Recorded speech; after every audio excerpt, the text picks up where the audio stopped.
Hello and welcome to another episode of Transcontinental Overload. I'm Stephanie, your host, in sunny Texas, recovered from the snowpocalypse, and now dealing with the next shock, which is our governor announcing he's going to lift the mask mandate and open up Texas 100%. The whole state is reeling from this, and businesses are already posting that they will require people to wear their masks still, but it's a complete shock and kind of overshadowing my excitement at having reached my first anniversary with this podcast. I launched Transcontinental Overload, the podcast, a year ago. My first episode aired on the 1st of March, and the pandemic was not a pandemic at that point. And oh, how things have changed in the meantime. I really want to thank you, my listeners, because obviously without you, I wouldn't be doing this, for sticking with me or joining me along the way. Because when I started, I had no idea how or even if I could manage to do this by myself. I'm such a complete technophobe, and then, my first few episodes where I'm bumbling my way through the conversation and made lots of mistakes with the recording, didn't really know how to edit properly.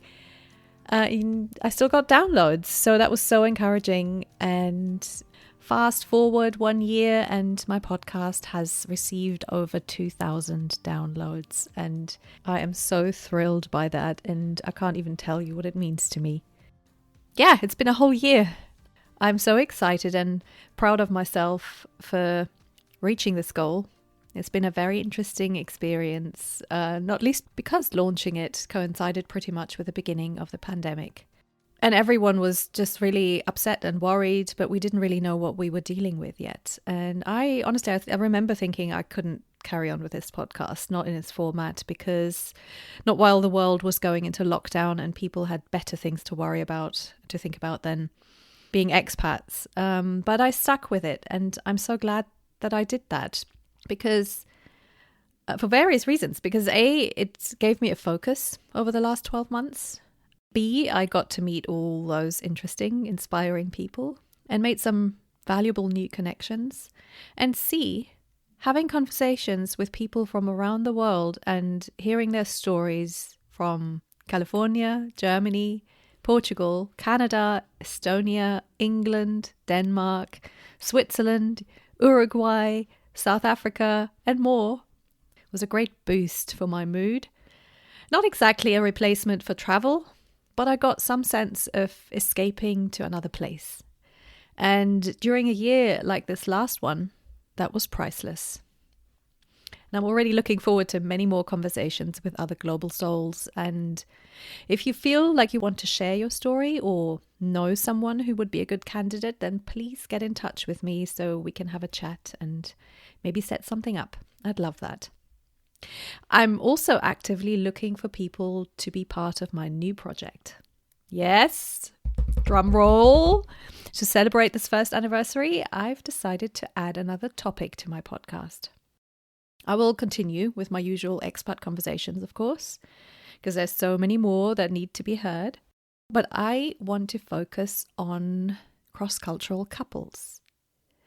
Because in a lot of cases, this is such a huge component of expat living and what that experience is like. I've touched on this in a few of my previous episodes, but when I look back, I realize that a lot of the people I was talking to were in fact in a relationship with someone from their own country, and only a few had a partner from a different country or culture. And as you know, cultural differences, stereotypes, fake stereotypes, misunderstandings, language learning, etc. are my favorite subjects to talk about. And I thought it would be interesting to see how those figure in personal relationships.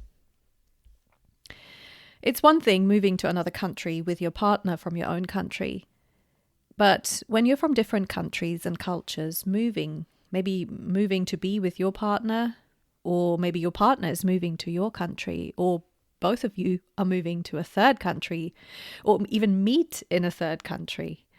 All that adds a whole other dimension to a relationship.